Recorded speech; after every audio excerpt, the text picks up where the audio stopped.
Hello, my name is Kevin Stein. I'm going to talk about Romanticism in video games. Now, the Romantic era started in the 1700s and mostly wanted to rebel against the classics, which were more stringent on what they could write.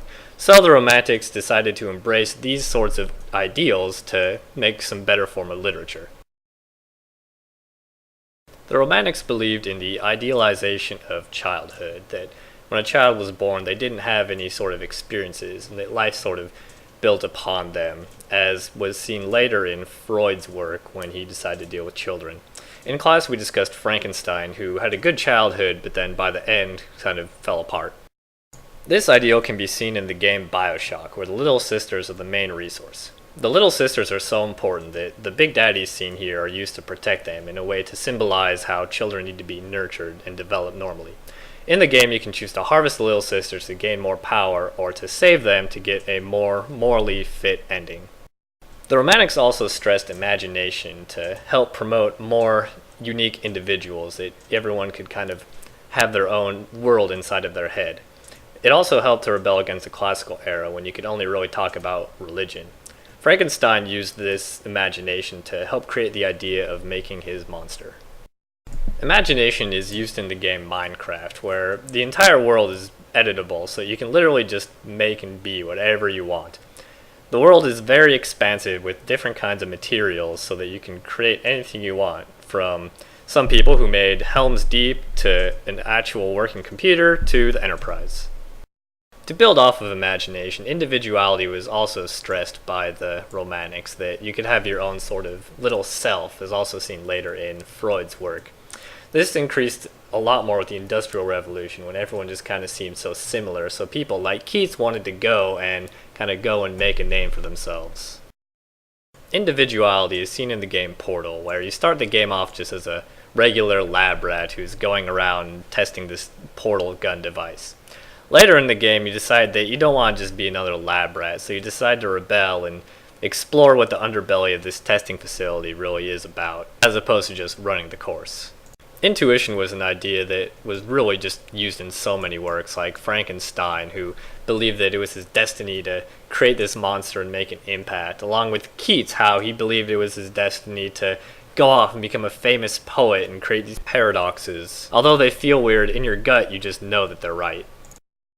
The Walking Dead relies entirely on intuition when they present you with split choices that oftentimes depend on whether you're going to save somebody in life and have them go on, or whether you end up ruining a relationship by deciding to side with a different person. The idea of importance of memory came about in addition to when the idealization of childhood happened, so that if you have a good childhood, you have those really good memories of what happened when you were a kid. And when you have good memories, then you tend to feel good also and just succeed more in life. However, remember also that actions speak greater than words. This game's Psychonauts is the absolute perfect example of memory. You literally go into people's minds, and if they're a happy person, they'll have happy memories like this dance party here. And if they have really bad memories, then you'll get these weird twisted visions of people's minds, such as this meat circus here that came from somebody who had a bad childhood. Primitivism was also sought after by the Romantics, especially when the Industrial Revolution was happening more. A lot of big changes were going on. Some people, Luddites, wanted to go back to nature, where times were a lot easier. It can also be seen when Frankenstein moves away and his eventual downfall happens due to lack of nature.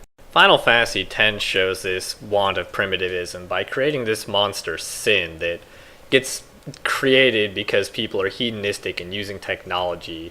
So you end up spending a lot of the game in this really primitive sort of setting and wandering around and seeing the ruins of the people that use technology.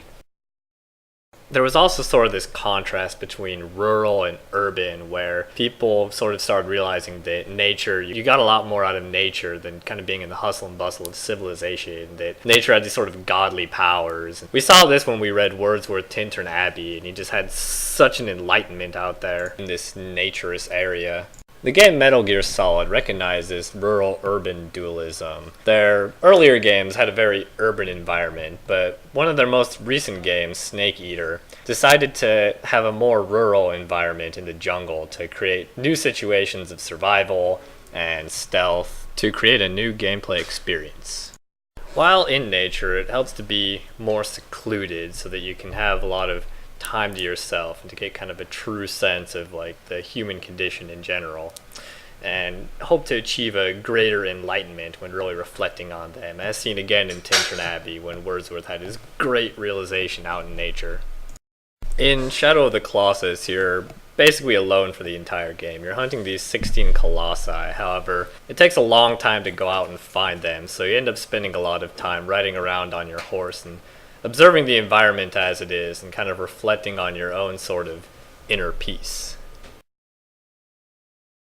The Romantics also tried to incorporate the five senses into their writing, using devices such as synesthesia to help add more to their works.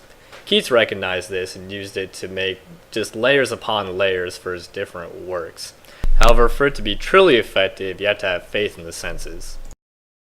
While games today can't exactly incorporate all of the senses, companies like Oculus are trying to create a more immersive experience by using virtual reality in an attempt to draw people more and more into the game. However, this is still a long ways off, so for now we can just dream about it. And finally, for passion, I don't think anything would really exist in the world if people weren't passionate about what they were doing. Gamers and creators alike have to be passionate about their work to continue on to do what they're doing. In any case, that was my presentation. Thanks for watching and have a wonderful day.